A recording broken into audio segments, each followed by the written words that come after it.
Nothing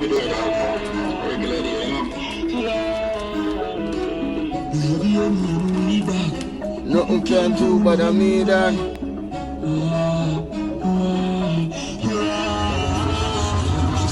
Lock me now, let it one day. So, every time we're ready. What's up, guys? What's up? Welcome once again to another video. Thanks as always, guys, for tuning in, and just let you guys know as usual how appreciative I am for you to take time out of your busy schedule to join me in another video. And also, guys, please remember to like the video, share the video. If you find this video interesting, guys, or the stories interesting, please remember to like them and share them, and subscribe if you haven't already done so. Hit that notification bell and comment. Let us know what you think about the video. The contents in the video are something I have said that you may or may not have agreed with. All right. So, guys, looking at that short clip, right? I want you to honestly tell me, what you think about that piece of clip right there, and these kind of weapons. We're only seeing one person in the video. So I don't know if it's one person that has all of these weapons at his disposal. So, upon seeing that, guys, and we already know it's nothing nothing legal, right? I'm not, as a matter of fact, I'm not even sure if it's Jamaica, but let us just say this is Jamaica, guys, because we're hearing reggae and all of that, so we're not even sure, but we are assuming that it's Jamaica. So tell me, guys, if when the police catch this criminal, what they should do with him, because we know he's up to nothing with these kind of weapons, right? And as you can see, this one that we're looking at now on your screen, that little thing at the side there that is displaying, this is not a normal thing, guys. That's something that catches the spent shells as they are released, right? So you know what that means. No evidence left behind, guys. When he's finished firing, say he go on a crime spree or whatever. When he's finished firing that gun, there's no evidence left. No spent shell, nothing. You know what I mean? So this is not a normal gun, guys. And this leads me now to something the Prime Minister has said. They're trying to get a leash on the crime, in Jamaica, and the murder rate and everything. So they are trying now, as we speak, to put some more drastic measures in place to stop these criminals, from murdering innocent people or each other. You know what I mean? So I'm gonna play that clip with the Prime Minister, and I just want you guys to listen to what he's saying and tell me if you agree with him or not, right? I definitely agree. Something needs to be done to either deter these guys from carrying out their criminal acts. Let them be afraid. It's only a pity some of them they can't bring back.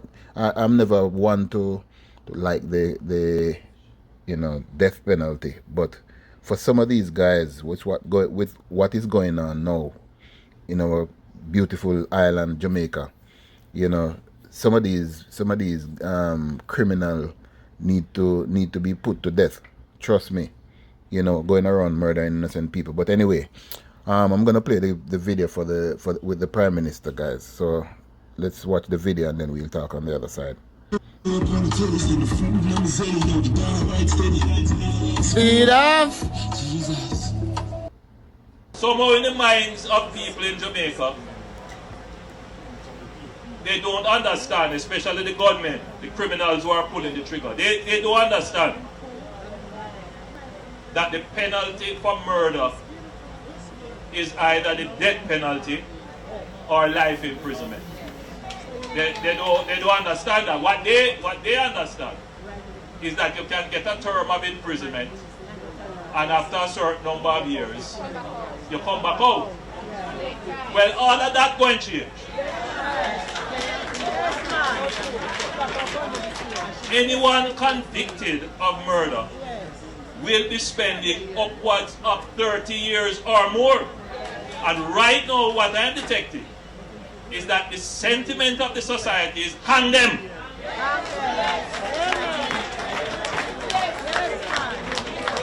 I have my own personal views on hanging.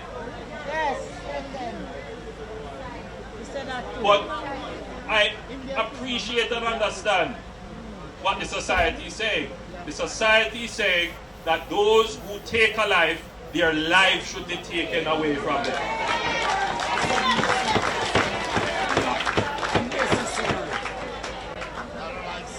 There are challenges with the state ending someone's life. There are different perspectives and moral views on that. However, I believe that you can effectively take away someone's life by imprisoning them for a long period of time, taking them out of the society. Because once you allow a murderer to go free, that sends a bad signal to all the other people who are prone to use fatal violence, that they can be so angry, so wicked in their thoughts, that for them the cost to take a life is worth 10 or 15 years in prison. Because they are of the view that with a good lawyer, they can bust the case.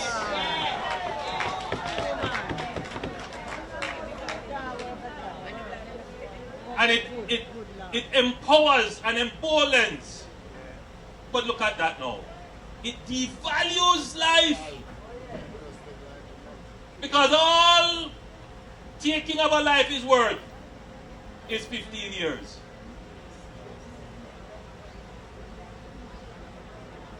So we have to change that.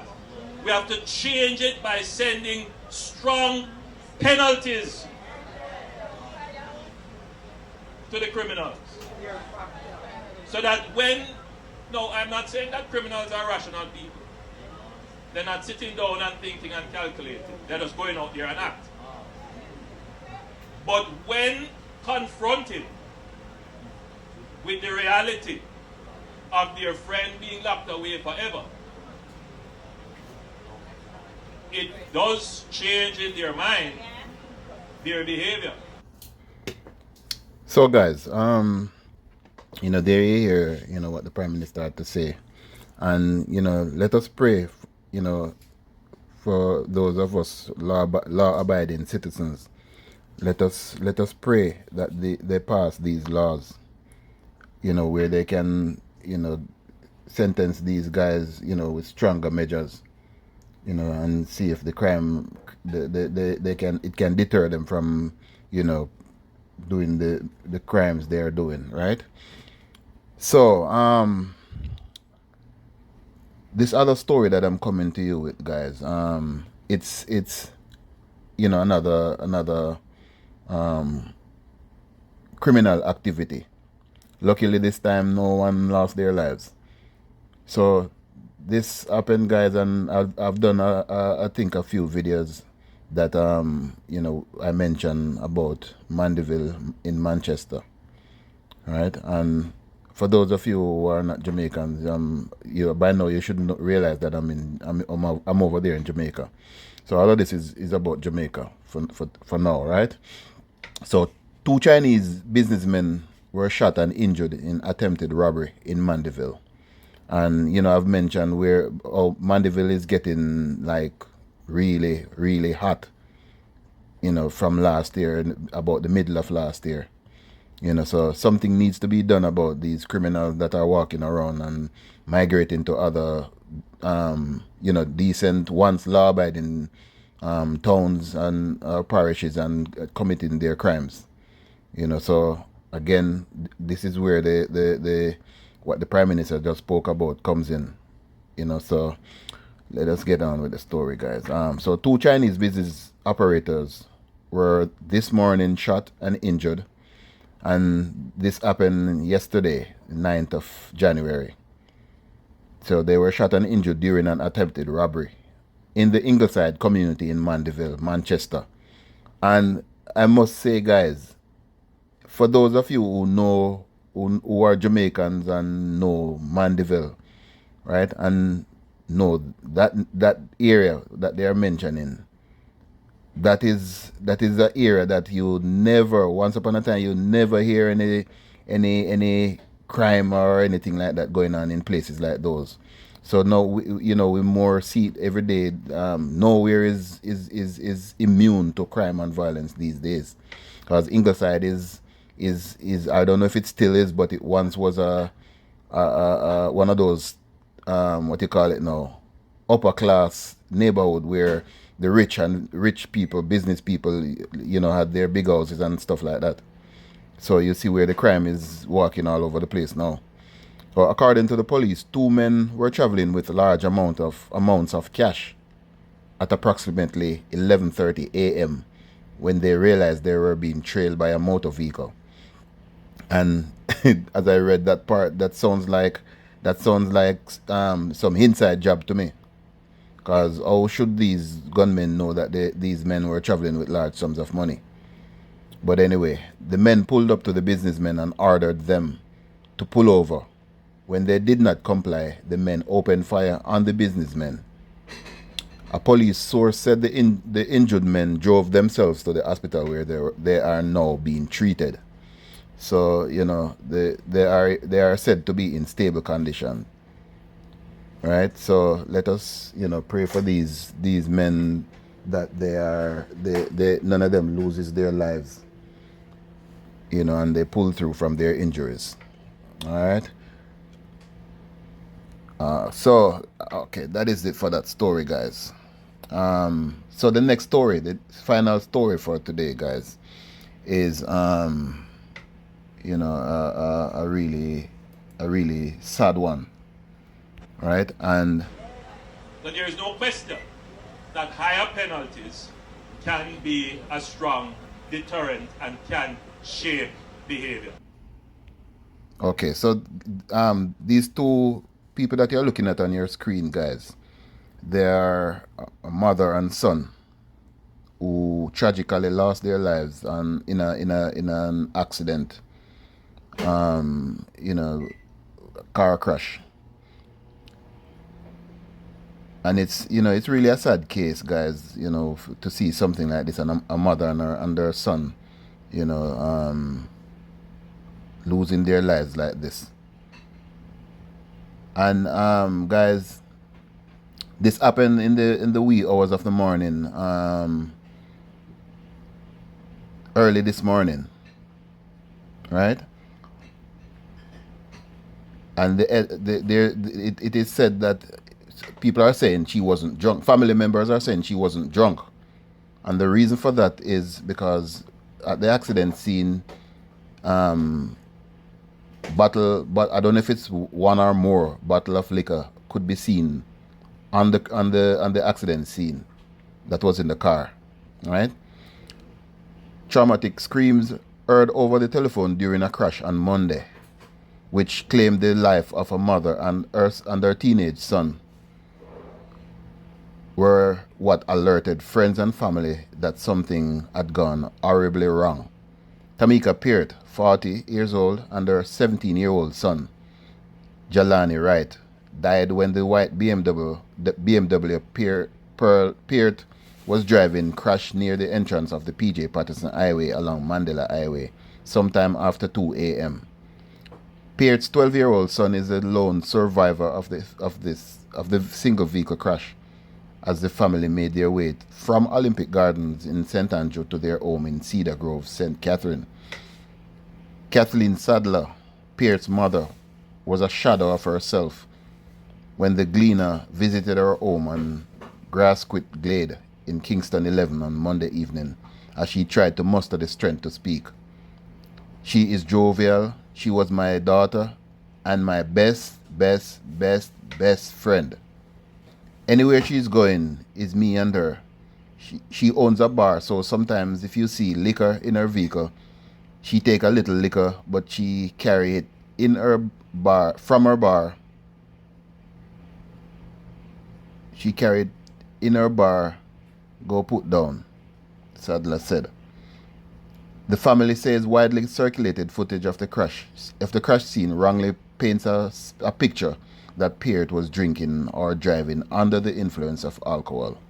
She was on the phone with someone and the accident occurred and the pitney them a scream, Sadler said. She added that the person then called someone and told them to call Peart, as it appeared as if something terrible had happened. Peart, Peart's 12-year-old son answered the phone and confirmed their worst fears. We just left a round robin she hosts up by Boulevard and come here. When we leave Boulevard and come here, Olympic Gardens, she said she soon ready to leave. And me say, when you're ready to leave, just shout me up, Sadler said of their last conversation. She described her grandson as a talented footballer who represented St. George's College in schoolboy football. The fourth farmer was expected to start the Easter term on Monday morning. He is a nice grandson. Him love girls. Me no know how nothing really bad about him. Him no give trouble at school, but him love girls, Sadler said. Probably the only time she smiled throughout the interview. Sadler kept glancing at her 12-year-old grandson, checking to see if he was okay as he sat surrounded by children within his age group. The 12-year-old was in the front and tried to get help, a relative said. The family has not received from the death of Peart's first son, Malik, Jamesy Boy Granell, who died suddenly on September 9, 2018. Let me read that again, guys. The family has not recovered from the death of Peart's first son, Malik, Jamesy Boy Granell, who died suddenly on September 9, 2018. He too was 17 years old. As you can see, is Malik's picture on the wall. The two of her sons died at 17 years old on the 9th of the month, September and January. Wow, so both of them died on the 9th of September and January. Preparing for school, a family friend said. I see people posting on social media that a Campari bottle was there on the scene. She wasn't drinking. Even if she drank, it's not Campari. She don't drink Campari at all. She never drunk. It just sad says she gone, a family friend said. Driving home her point that drunk driving was not a factor. There was a large gathering of persons along the roadway at Grasquith Glade on Monday, seeking to help console the grieving family and pay their respects. Kingston Mayor Delroy Williams was at the family home with other colleagues from the offices of the Kingston and St. Andrew Municipal Corporation, KSAMC, where Peart was employed. Tamika is a very jovial person, very community-oriented, very cooperative and committed to what she does. Generally a nice and sociable person. Everyone here knows her. At KSAMC, it's the same. She is a pleasure to be around, very committed to her children and took care of them, Delroy Williams said. He said that a moment of silence will be observed at Tuesday's council meeting. Generally, the mood of the staff is very low and persons are hurt, Williams said. The ferry police are investigating the crash. Road fatalities, guys, last year surpassed 2021 figures by 0.2%. As of December 31, some 488 persons had been killed in 425 fatal collisions on the nation's roadways. The year 2021 recorded 487 road fatalities. So, people just need to, be more careful of, how they're driving and stuff like that on the road, and be more careful, be more mindful of other drivers on the road. Anyway, guys, that's it for now. Thanks for tuning in. Please remember to like the video, share the video, subscribe if you haven't already done so, and hit that notification bell. Blessed love. Peace.